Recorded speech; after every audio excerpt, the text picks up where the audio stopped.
No, it's interesting. I got into this with Cenk Uygur yesterday, where he got very agitated when I said I found what happened very odd. And he immediately started lambasting me as a conspiracy theorist and saying the Secret Service were in on it and all this kind of thing. I said, no, I'm not saying any of those things. Here's what I'm saying very clearly.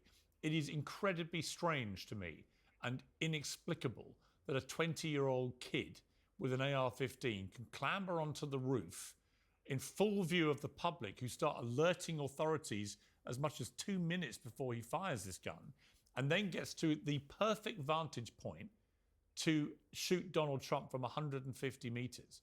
And the fact he's able to let off 8 rounds, even with snipers all apparently looking at him at the time. Again, all of this is very odd, as is the fact that once he was taken down by the Secret Service, who did react very quickly to their credit, they then allowed him to stand back up, and they put a female agent in front of him who was clearly a lot shorter than he was, thereby exposing his whole head and upper torso to potentially a shot from another shooter had there been one. Rather than doing what they did with Reagan, for example, when they rushed him straight into the limo and got rid of him and took him to hospital. None of this makes sense to me.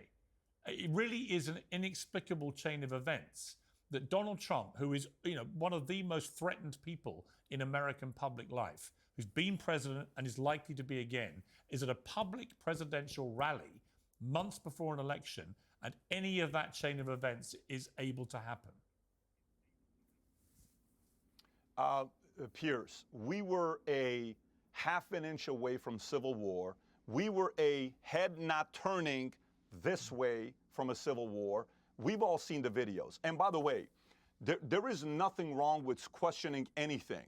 One of the videos we showed is a reporter going around in California asking people, what do you think about the assassination attempt on the president?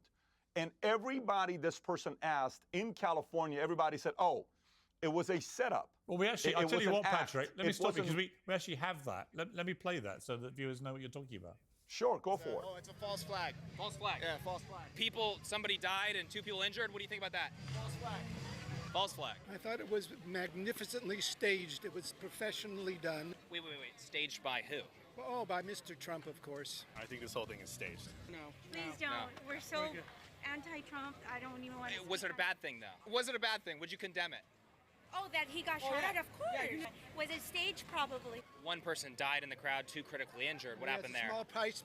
It wouldn't matter to Trump. Do you think he cares if people die for him to be elected? Put a little scratch on his ear, threw a little blood on his face. Now, so you think that they planned from 130 yards away to shoot off the corner of his ear? And they never shot off the corner of his ear. That was all done by the people hanging around him. What about the people that died what about the father that died in the stand, as well as the others that were critically injured? I don't know. I can't tell. What would you say our reasoning is for saying that, or we have no reasoning? Just the feeling. Just the feeling. If Trump is involved, it's a fraud. Horrifying was the agent that you saw, who's unfortunately